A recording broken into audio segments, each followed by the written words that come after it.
గారు బాగున్నారా బాగాలేదు రాకపోతే రాలేదంటున్నారని చెప్పేసి లండం నుంచి లండం పైనుంచి రాజమండ్రి నుంచి రైలు కింద నుంచి డబక్క పడిపోయామండి. వచ్చేసామండి అమలాపురం పెట్రోల్ ధరలో వచ్చేసామండి. ఏమంటే మా ఇంట్లో డబ్బుకేం దానికేం లోటు లేదండి. మరి మా ఇంట్లో కోట్లు ఉంటే కుక్కలు తినేస్తున్నాయి, లక్షలు ఉంటే నక్కలు తినేస్తున్నాయి, ఏలుంటే ఆకలు తినేస్తున్నాయి, పదులుంటే పందులు తినేస్తున్నాయి, ఆఖరి చిల్లర ఉంటే చీమలు తినేస్తున్నాయి. మరి మా ఇంట్లో భోజనాలు పెడతామంటే వంకాయ తింటే వంగిపోతున్నారండి, బేకాయ తింటే బీసిపోతున్నారండి, చిక్కుడే కూర తింటే చిక్కుపోతున్నారని, ములక్కాయ తింటే ముదిరిపోతున్నారండి, గోంగూర తింటే గోక్కున్నారని, పొట్లకాయ తింటే పొట్టొస్తుందని చెప్పేసి లడాసారి లడాపప్పు ఎండ్రేసి కిరణాలు పోసి పెట్టేవాళ్ళు. మరి తిన్నాక బాగానే ఉన్నారని ముగ్గురేళ్ళు మంతానికి కలుసుకున్నారండి. మరి పొద్దున్న అమెరికా వాళ్ళు వచ్చి నన్ను పాకిస్తాన్తో యుద్ధం చేయమని చెప్పి నాకు 6 రూపాయలు అడ్వాన్స్ ఇచ్చారు.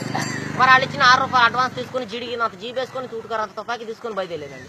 మరి జీడికినంత జీబులో డీజిల్ అయిపోయిందని చెప్పి జీబు వెళ్ళిపోయి చెరువులో పడిపోయిందని నేను వచ్చి ఇక్కడ పడిపోయానండి. మరి మాకు ఇచ్చే మామూలు మాకు ఇచ్చేస్తే పాకిస్తాన్తో యుద్ధాన్ని బయలుదేరుతాను. మరి మీకు ఏదైనా ఫ్యాక్టరీ కావాలంటే చెప్పండి. గుడివాళ్ళ గుడ్లు ఫ్యాక్టరీ మాదేనండి, దుబాయ్లో దూదు ఫ్యాక్టరీ మాదేనండి, ఏలూరులో ఎలకల ఫ్యాక్టరీ మాదేని, పామర్లో పందుల ఫ్యాక్టరీ మాదేనండి.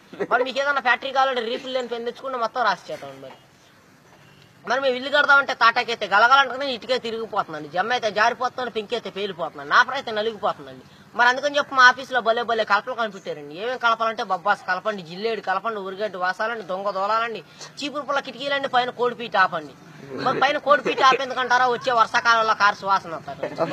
మరి మా ఇంట్లో పెళ్లి భోజనాలు చెప్పున ఎక్కువ జనం రారు కానీ కోడిపీ సువాసన చెప్తూ ఊరంతా వచ్చి కూర్చుంటారండి. మరి మా ఇంట్లో కేజీ బంగారం ఉంటే కుక్క నాకిందని చెప్పేసి చెత్తకుప్పలో పడేసేవాడిని, కోడి పిల్లలు నూకల్లాకి ఎట్ట వచ్చేవాడిని. ఏమండి సార్ తప్పుకోండి సార్ మా గన్ను పేలిపోతున్నాను, ముందు 3 కిలోమీటర్లు వెనక్కి 7 కిలోమీటర్లు వెళ్ళి మరి ఆపు చేయమంటారు మూసేయమంటారు. ఆపు చేస్తే 6,000 మూసేస్తే 3,000 పక్క తప్పితే 10,000. మరి మా గన్నుకు లైసెన్స్ లేదండి, కాలిస్తే కేసు లేదండి. మరి మా గన్నులో ఇప్పుడు బుల్లెట్లు పెడితే అర్ధరాత్రి 12 గంటలకు వెళ్ళిపోయింది.